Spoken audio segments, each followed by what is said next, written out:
এই দুনিয়ার প্রত্যেকটা মানুষ শান্তি চায়, প্রত্যেকটা মানুষ শান্তি চায়। শান্তি প্রতিষ্ঠার জন্য প্রয়োজন হলো একজন শান্তি প্রতিষ্ঠার একজন ড্রাইভারের। এই ড্রাইভারটা আমরা 54 বছরে পাই নাই। যে ড্রাইভার পেয়েছি এরা শুধু অ্যাক্সিডেন্ট করছে, এরা শুধু অ্যাক্সিডেন্ট করেছে। এরা ভালো প্রশিক্ষিত ড্রাইভার ছিল না। ড্রাইভার বন্ধ হলে গাড়িরও ক্ষতি, প্যাসেঞ্জারেরও ক্ষতি। যে কারণে আমাদের দেশেরও ক্ষতি হয়েছে, জনগণেরও ক্ষতি হয়েছে। এই জনগণ তাদের দ্বারা উপকৃত হয় নাই, এই দেশ এই জাতি তাদের দ্বারা কল্যাণ পায় নাই। আমরা আপনাদের কাছে 11 দল জোট মিলে এসেছি আপনাদের কল্যাণ আপনাদের দুয়ারে পৌঁছায় দেওয়ার জন্য। আপনারা কল্যাণ, এই দেশের প্রত্যেকটা নাগরিকের অধিকার হলো এই রাস্তাঘাট সুন্দর হওয়া, তাদের চলাচল বিঘ্ন না হওয়া। এই চিন্তা কেউ করে নাই, করেও না। রাস্তা আমাদের ফুলপুর থারাকান্দায় এখনও 70% কাঁচা রাস্তা রয়ে গেছে। এত কাছের রাস্তা ফুলপুর থেকে আমাদের এই ভিতরের রাস্তায় কয়েক জায়গায় ঢুকেছিলাম, গাড়ি নিয়েও চলাচলের রাস্তা নাই, মোটর সাইকেলে গিয়েছে। আমার কষ্ট লেগেছে এই দেশের মানুষ যাদেরকে ভোট দিয়ে সংসদে পাঠালো, যাদেরকে ক্ষমতায় বসালো, যাদেরকে এত মান মর্যাদার চেয়ারে বসালো, এই মানুষগুলো যাদের ভোটে এই মর্যাদা পাইল এদেরকে ভুলে গেল। এর চেয়ে বড় কৃতজ্ঞ আর কি হতে পারে? এর চেয়ে বড় অকৃতজ্ঞ কি হতে পারে? আমি আপনাদের কাছে এসেছি, আমি সাদা সিধা মানুষ। আমার গায়ে যে কোটটা দেখতেছেন, আমার কর্মচারী যে আছে কর্মচারী, তার গায়ে কোট হলো 25,000 টাকার। আমার কর্মচারী, আর আমার গায়ের কোট হলো 2500 টাকা। আমার কর্মচারী গায়ে একটা পাঞ্জাবি পরে 15,000 টাকা। আমার গায়ে যে পাঞ্জাবি আছে 400-500 টাকা গজ। আমার টাকা নাই তা না, আমি সাদা সিধা জিন্দিগি পছন্দ করি, সাদা সিধা জিন্দিগি বেছে নিয়েছিলাম। যে কারণে আল্লাহ পাক আমাকে দুনিয়ার যত স্বাদ আহ্লাদ আছে সব আমাকে আল্লাহ খাওয়াইছে। আপনাদের মানুষ একজন মেম্বার হলে তার মনে স্বপ্ন জাগে কেমনে চেয়ারম্যান হওয়া যায়, একজন চেয়ারম্যান হলে মনে স্বপ্ন থাকে কেমনে উপজেলা চেয়ারম্যান হওয়া যায়। আর একবার উপজেলা চেয়ারম্যান হইলে এমপি হওয়ার জন্য যত দুনিয়া উল্টাপাল্টা করে ফেলে। নমিনেশন দিবা না, নেও কোটি টাকা নেও, আমার নমিনেশন দাও, 1 কোটি না হয় 2 কোটি নাও, 5 কোটি নাও, 10 কোটি নাও। শুনেছি, জানি না, এমনও নাকি 50-100 কোটি টাকা খালি সিট মনোনয়ন বাণিজ্য হয়। যে বেড়া 100 কোটি 50 কোটি টাকাটা মনোনয়ন কিনে আনে, এই ব্যক্তিকে সমাজে ভালো কাজ করতে আসে? হ্যাঁ, এত 100 কোটির জায়গা 500 কোটি কামাইবার জন্য আসে।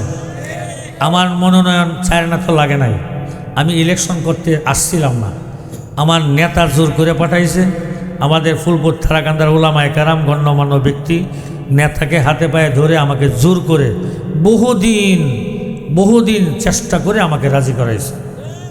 আমি এই পদের জন্য লুবি না। কেন লুবি না? এই পদে তারা যেতে চায় যাদের মনের মধ্যে ক্ষুধা থাকে, যে এখানে গেলে অনেক ক্ষুধা মিটানো যাবে, তাই না? এই পদ পাইলে অনেক ক্ষুধা মিটবে, সম্পদ হবে, গাড়ি হবে, বাড়ি হবে, বিদেশ ভ্রমণ হবে, অনেক কিছু হবে। আল্লাহ তাআলার একটা কুদরতি লীলা খেলা। আমার মতো আরেকটা মৌলভী বাংলাদেশে পাওয়া আপনাদের জন্য টাফ হবে। কেন বলি? এটা লা ফাখরা, অহংকারের সাথে বলতেছি না, এটা শুধু সান্ত্বনা, মনের শান্তি এবং শুকুর আদায় করতে গিয়ে বলতেছি। আমার মতো একজন মৌলভী, আর্থিক সচ্ছলতা আল্লাহ পাক আমাকে দিয়েছেন। আমার মতো এরকম আর্থিক মৌলভীর সচ্ছলতা বাংলাদেশে খুব কম মৌলভীর আছে। 2 নম্বর, মানুষের স্বপ্ন থাকে একটা ভালো ময়মনসিং, যার ফুলপুরে বাড়ি আছে সে চায় ময়মনসিং একটা বাড়ি হোক, যার ময়মনসিং বাড়ি আছে সে চায় ঢাকা আমার একটা বাড়ি হোক, না ফ্ল্যাট হোক। এরকম তো বাংলাদেশে থাকলে ঢাকায় একটা টার্গেট থাকে সর্বশেষ। আমার ঢাকাতে আল্লাহ তাআলা বাড়ি দিয়েছেন, এমন বাড়ি দিয়েছেন যেখানে থাকি আমি শান্তি পাই। আমি শান্তিতে থাকার মতো একটা বাড়ি আল্লাহ আমাকে দিয়েছেন। দুনিয়ার বাড়ির স্বাদ আমার মিটে গেছে। মিষ্টি কিনা বলেন? একটা গাড়ি স্বপ্ন থাকে মানুষের। আমারটা বেশি হাই কোয়ালিটি না, লো কোয়ালিটি না, মিডিল ম্যানের। আমি যেমন মধ্যম পন্থায় চলি, আল্লাহ তাআলা আল্লাহ রাসূল আমাদেরকে মিডিলে চলতে শিখাইছেন। মিডিল ম্যানের আমার একটা গাড়ি, আমি 2003 থেকে চালাই, মৌলবিগিরি করি। আমার গাড়ির স্বাদ মিটে গেছে। বিদেশে ভ্রমণের একটা স্বাদ থাকে মানুষের, আর আল্লাহ তাআলা কোরআনের মধ্যেও বলছেন কুল সিরু ফিল আরদ, পৃথিবী ভ্রমণ করো, ফানজুরু কাইফা কানা আকিবাতুল যালিমিন আকিবাতুল মুকাজ্জিবিন, অনেক আলোচনা আছে যে জালিমদের পরিণাম কি হয়েছিল, হ্যাঁ, মিথ্যাবাদীদের পরিণাম কি হয়েছিল, এটা পৃথিবী ভ্রমণ করো, দেখো। আপনাদের দোয়া এশিয়া মহাদেশের শুধু জাপানের ভিসা হয়েছিল, যায় নাই, এশিয়া মহাদেশের সবগুলো দেশে 2-4 বার করে যাওয়া হয়েছে। সৌদি আরবে বছরে যে 4 বার উমরায় যায়, তো 25 বছরে 100 বার শুধু উমরায় গেছে। আর যদি হজে যাই তাহলে 25 বছরে 25 বার আল্লাহ তাআলা হজ করাইছে। আফ্রিকার প্রায় 25-30টা দেশ আল্লাহ ভ্রমণ করাইছে। ইউরোপের ফ্রান্স থেকে যাত্রা শুরু করছি, পুরা ইউরোপ ঘুরে ইটালি হয়ে বাংলাদেশে আসছি, তাও 28টা দেশ আল্লাহ ভ্রমণ করাইছে। 28 দেশের কোন হোটেল কেমন, খাবার কি, কোন ধরনের মজা আর কোন ধরনের দৃশ্য আল্লাহ পৃথিবীতে রাখছে, সব মজা আমাকে আল্লাহ তাআলা খাওয়াইছে। তা আমার কিন্তু দুনিয়াতে কিছু পাওয়ার আশা নাই, যতটুকু আশা তার চেয়ে বেশি মাবুদ আমাকে দিয়েছেন। এখন আমি কেন আপনাদের এখানে আসলাম, আমার মাধ্যমে হযরত ইউসুফ আলাইহিস সালামের কাহিনী জানেন তো আপনারা, না? ইউসুফ আলাইহিস সালাম যখন মিশরে যখন কহতশালী শুরু হলো, দুর্ভিক্ষ শুরু হলো, একজন ভালো খাজানার অধিকারী কাকে বানাবে এটা আলোচনা চলতে। খাজানা বুঝেন তো, খাজানার দায়িত্ব কাকে দিবে লোক খুঁজতেছিল।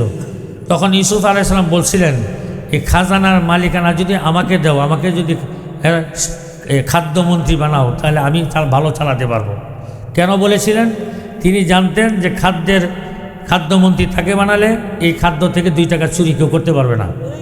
তিনি বুঝেছিলেন ওই সময়ে উনি সবচেয়ে যোগ্য ব্যক্তি, এই জন্য উনি নিজের থেকেই বলেছিলেন যে আমাকে দিলে ভালো হবে।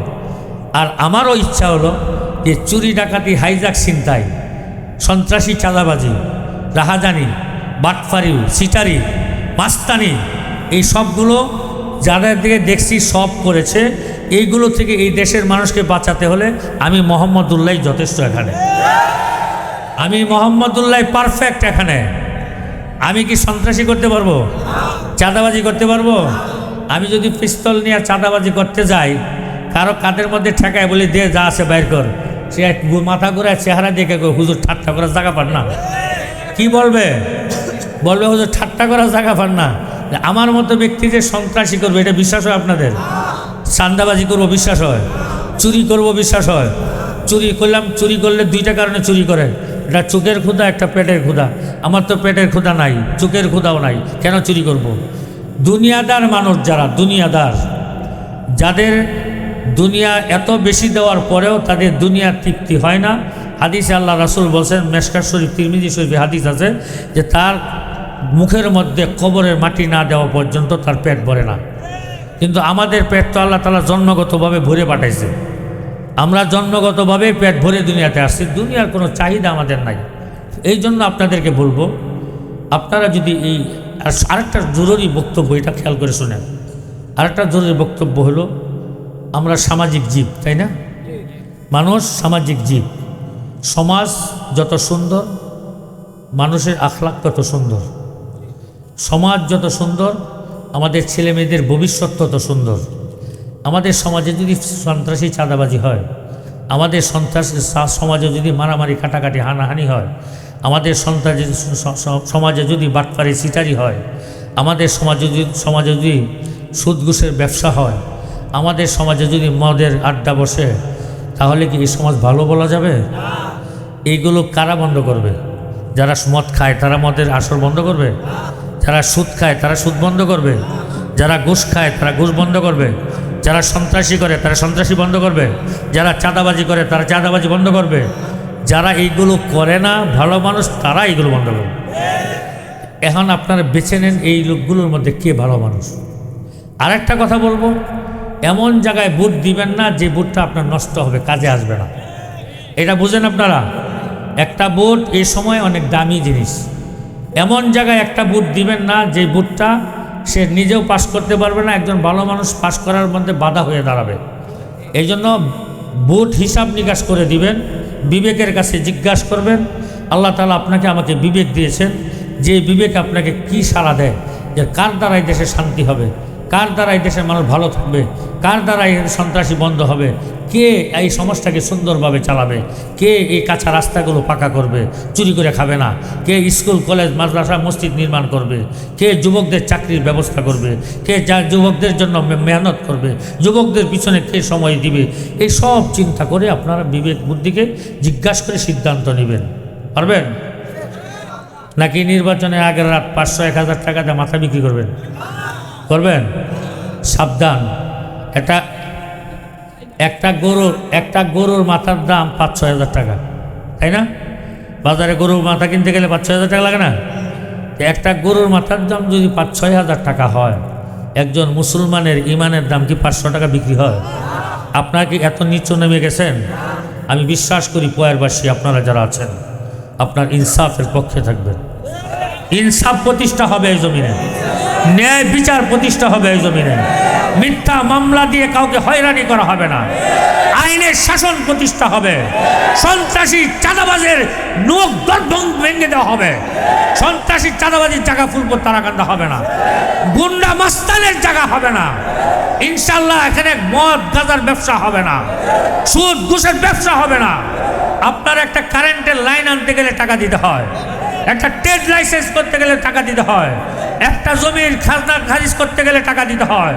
আমি বলে দিয়ে যাচ্ছি, যদি আপনারা আমাকে সংসদ পর্যন্ত পাঠাতে পারেন, ইনশাল্লাহ সুম্মা ইনশাল্লাহ একটা টাকা কারোকে অন্যায়ভাবে খাওয়ার সুযোগ দিব না। একটা টাকা চুরি করে এই দেশের জনগণের হককেও নষ্ট করবে, তাকে এই সমাজের মানুষের সামনে এনে বিচার করব ইনশাল্লাহ। আমি খালিদ বিন ওয়ালিদের উত্তরসূরি, আমি হযরত উমরের উত্তরসূরি। গত 17 বছর আওয়ামী লীগের আমলে কেউ আমি বিরোধী কথা বলে নাই, আমি কখনো হকের বাইরে কথা বলি নাই, আমি হকের উপরে ছিলাম। জিজ্ঞাসা করেন যে মামুনুল হক গ্রেফতার হলো, আপনি কেন হন নাই? আমি হয়তো ভাইরাল বক্তা ছিলাম না, এই জন্য হয় নাই। আর আমি ভাইরাল হওয়ার চিন্তা জীবনে কোনো দিন করি নাই। বুঝতে পারছেন কথা? আর একটা কথা বলি, এই ইলেকশন 12 তারিখ শেষ হয়ে যাবে, যাবে না? 13 তারিখ থেকে তো আমরা সবাই সমাজে এক। এই একটা দিনের জন্য আপনারা প্রতিবেশী মারামারি করবেন না, ঝগড়া জাটিতে যাবেন না। আমি অন্য দলের যারা আছেন, বিএনপি কন, ঘুরা কন, আমি তাদেরকেও বলবো আপনারাও মারামারিতে যাবেন না। কারণ 13-12 তারিখের পরে দেখা যাবে মোতাহার ভাই আমি এক টেবিলে বসে খাবো, সারোয়ার ভাই আমি এক টেবিলে বসে খাবো, কিন্তু আপনারা মারামারি করে বিচ্ছেদ হয়ে গেছেন, সমাজকে ভাগ করে ফেলছেন। হবে কি না? আবার আরেকটা কাহিনী দেখেন, এই হালুয়াঘাটে একটা লোক মারা গেছে, মরছে না? শ্রীবর্দিতে এক ভাই মারা গেছে, মরছে না? বলেন তো এই ইলেকশন কয় টাকা? এই ইলেকশন নিয়ে যেই ব্যক্তিরা মারা গেল, এই ব্যক্তির মা বাবার কলিজাটা কীভাবে কাঁদতেছে? এই ব্যক্তির স্ত্রী, তার স্বামীটা কোথায় পাবে সে? এই ব্যক্তির বাচ্চাগুলো বাবা কাকে ডাকবে? বলেন কাকে ডাকবে বাবা? আছে? আমরা চাই না, আমরা এই নোংরা রাজনীতি করতে চাই না। আপনারা আমাদের হুমকি তুমকি দিয়েন না। কেন হুমকি দিবেন? আপনারা কি এলাকার বাড়িওয়ালা, আমরা ভাড়াটিয়া? আপনারা এই দেশের নাগরিক, আমরা অন্য দেশের নাগরিক, কেন হুমকি দিবেন? আওয়ামী লীগের আমলে হাসিনা ক্ষমতায় ছিল, প্রশাসন তার হাতে ছিল, সে যা মন চাইছে তাই করেছে। আপনারাও কি ক্ষমতা আছেন নাকি? ডক্টর ইউনূস কি আপনাদের লোক? ভালোভাবে ভালো হয়ে যান, যদি উল্টাপাল্টা করেন ভোট আপনারটাই কমবে। আমাদের হুমকি ধমকি দিবেন, আমরা মানুষের কাছে বলবো, মানুষ জানবে, মানুষ বলবে। আগেই যদি সেই হুমকি ধমকি আর সন্ত্রাসী ভাব দেখা পাস করলে তো আরও বড় সন্ত্রাসী হবে, আপনাদের ভোট কমে যাবে। আমি চাই না আপনার জিরোতে যান, প্রতিদ্বন্দ্বিতায় থাকেন। প্রতিদ্বন্দ্বিতায় নেমেছি আমরা, প্রতিযোগী। একজন পাস করব, বাকি 6 জন ফেল করব। এখানে মারামারি ঝগড়াঝাটির কিছু নাই। আর আমার মতো একটা মৌলবীকে এত ভয় পান কেন? আপনারা তো অনেক পুরানা দল, অনেক শক্তিশালী দল, আপনারা তো অনেক দিন দেশ শাসন করেছেন, আপনাদের ভয় পাওয়ার কি আছে? ভয় তো আমরা পাবো আপনাদেরকে।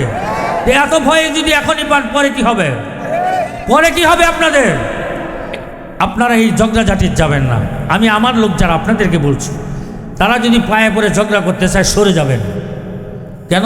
আমরা ফেতনা করতে আসি নাই, আমরা তো ইনসাফ করতে, সমাজে শান্তি প্রতিষ্ঠার জন্য এসেছি। আমরা তো মানুষকে এই দাওয়াত দিতে এসেছি যে আমরা ভাই ভাই, পরস্পর ভাই ভাই। আপনারা মনে রাখবেন, আমরা তারাও আমাদের ভাই, আমরাও তাদের ভাই। তাদেরকে আমি অনুরোধ করি, বারবার অনুরোধ করি, ঝগড়াঝাটিতে আপনারাও যান না, আমাদের লোকদেরকে হুমকি দুমকি দিয়েন না, আমাদের অফিসগুলো বন্ধ করার জন্য ষড়যন্ত্র করেন না।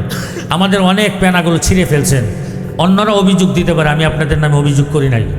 আমার অসংখ্য পেনা খুলে ফেলা হয়েছে, অসংখ্য পেনা খুলছে, আমি আবার বানাইছি, আবার লাগাইতেছি, আমি কোনো অভিযোগ দিই নাই। ছোটোখাটো জিনিস নিয়ে কেন অভিযোগ দিব?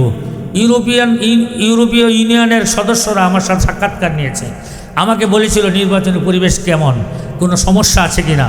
আমি চিন্তা করেছি এরা হলো ইউরোপ থেকে এসেছে আর আমি হলাম বাংলাদেশি, আমার বাংলাদেশের ভাইয়ের বিরুদ্ধে যদি আমি অভিযোগ দিই, আমি তো আমার দেশকে ছোটো করলাম। আমি এই সমস্যাগুলো কথা আমি ইউরোপিয়ান ইউনিয়নকে বলি নাই, আমি বলছি আমাদের পরিবেশ সুন্দর, ভালো, আপনারাও এটা মনে করেন, আপনারাও ভালো রাখেন, আমরা সব ভাই ভাই মিলে, আমি পাশ করলে মোতাহার সাহেব, সারোয়ার সাহেব আপনাদেরকে সাথে নিয়ে আমি চলবো, আপনারা পাশ করলে আমি নিজের থেকে বেহা হয়ে আপনাদের কাছে যাব। আমরা এই সমাজকে সুন্দর করতে এসেছি, আমরা সমাজের মানুষকে কিছু দিতে এসেছি। গত 54 বছর এই মানুষগুলো এই 54 বছর বঞ্চিত ছিল, এদের অন্তরের মধ্যে হাহাকার আগুন জ্বলতেছে, এদের আগুনগুলো নিভাইতে আমরা এসেছি। আপনারা ডিস্টার্ব করবেন না, আপনাদেরকে পায়ে পড়ে বলি, আপনারা ডিস্টার্ব করবেন না, মানুষকে স্বতঃস্ফূর্তভাবে তাদের ভোটাধিকার প্রয়োগ করার সুযোগ দেন। দীর্ঘদিন পর একটা সুযোগ এসেছে, আমাদের নৌজওয়ান যুবকরা কোনো ভোটার হয়েছে কিন্তু ভোট দিতে পারে নাই, এই যে তাদের মনের একটা কষ্ট। আমি যুবক ভাইদেরকে বলবো, যুবক ভাই তোমরা স্বতঃস্ফূর্তভাবে ভোট দিবা, তোমার ভোটটা যেন দেশের পক্ষে হয়, তোমার ভোটটা যেন ইসলামের পক্ষে হয়, তোমার ভোটটা যেন শান্তির পক্ষে হয়। আমি আমাকে দিতে বলি না, আমি তোমাকে বলেছি ইসলামের পক্ষে, শান্তির পক্ষে, দেশের পক্ষে। কে এই তিনটা গুণে গুণান্বিত যে ব্যক্তি, তাকেই তুমি ভোটটা দিবা। আপনারা বুঝেছেন? আল্লাহ যদি তৌফিক দান করে, আমি মোহাম্মদুল্লাহ আমার ভাই বলে ফেলেছেন, আমি আসছি, আমি থাকি ঢাকা, রাজনীতি করি ঢাকাতে, ময়মনসিংহ দীর্ঘদিন রাজনীতি করেছি, আমি ঢাকায় থাকি, ব্যবসা করি, বিভিন্ন ব্যবসাতে জড়িত। যখন ইলেকশনের অনুমতি পাইলাম, আসলাম প্রায় 3 মাস, মাঝখানে আবার 15 দিনের জন্য ইলেকশনের নাইমেই মনে মনে চিন্তা করেছি যে আমি আগে আল্লাহর সাথে হিসাব নিকাশ করি, আল্লাহকে তো রাজি খুশি করায় আসি।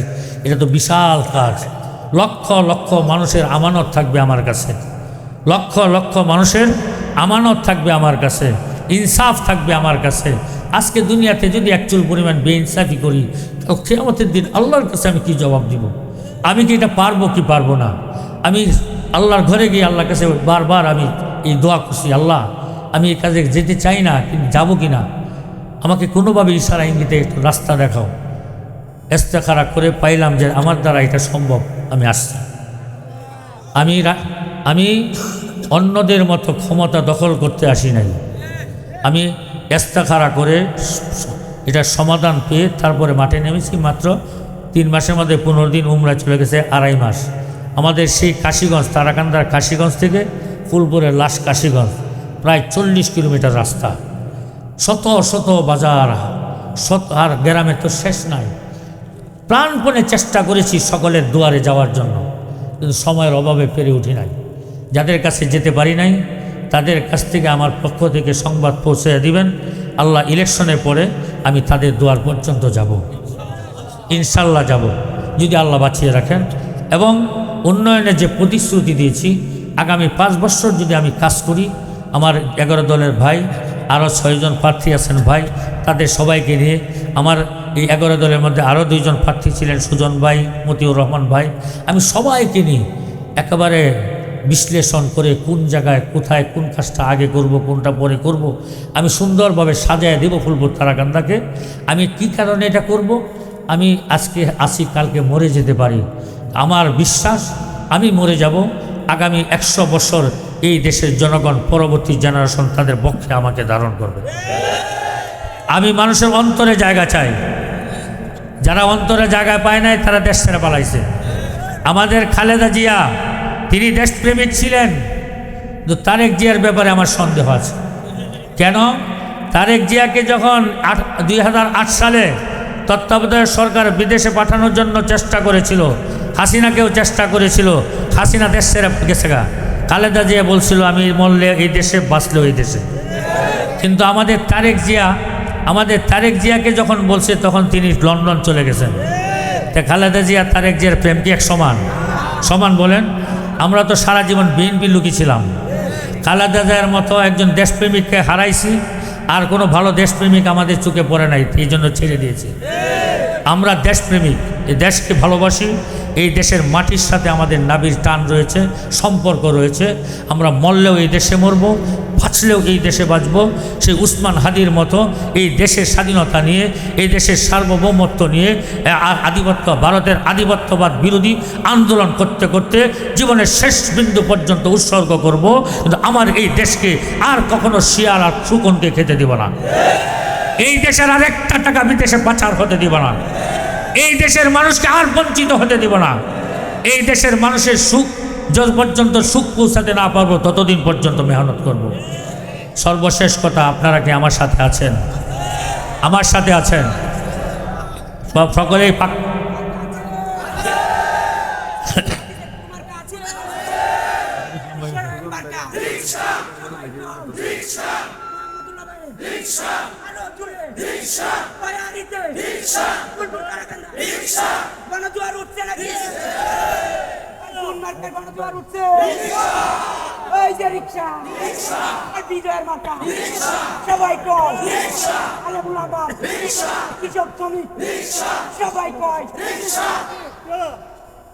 আল্লাহ পাক লম্বা সময় আপনারা দিয়েছেন, লম্বা কথা শুনেছেন।